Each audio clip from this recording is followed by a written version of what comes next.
croix du Christ s'est inclinée doucement, presque timidement, devant la croix gammée qui brillait fièrement sur Berlin. Les curés marchaient au pas cadencé dans les rues sombres, mêlant l'Ave Maria aux hymnes guerriers du matin.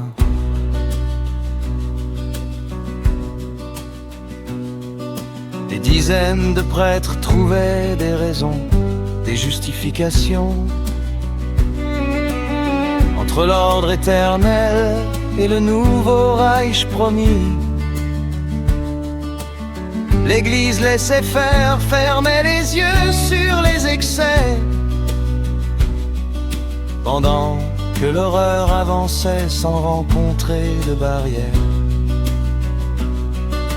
Croix gammée sur le Vatican, symbole noir posé sur la pierre bénie.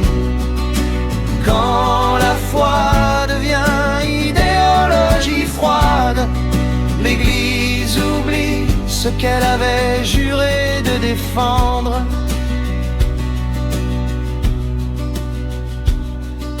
Les évêques s'admiraient en ce trait la force et la discipline. Les séminaristes rêvaient d'un monde pur et ordonné. La croix et la croix gammée se sont croisées un instant, dans une alliance étrange que l'histoire refuse d'oublier.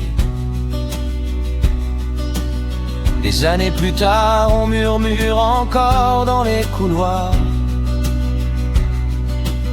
de ces pactes signés, de ces silences complices. La croix du Christ s'est penchée, c'est presque renié, sous le poids d'un symbole noir qui n'aurait jamais dû entrer pont. Une ombre sur la tiare, une tache sur la robe blanche,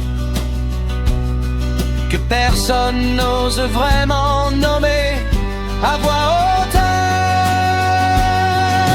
Croix gammée sur le Vatican, symbole noir posé sur la pierre bénie.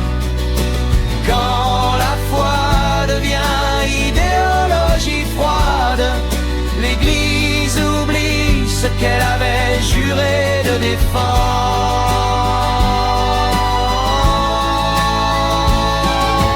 Croix gammée sur le Vatican, symbole noir posé sur la pierre bénie.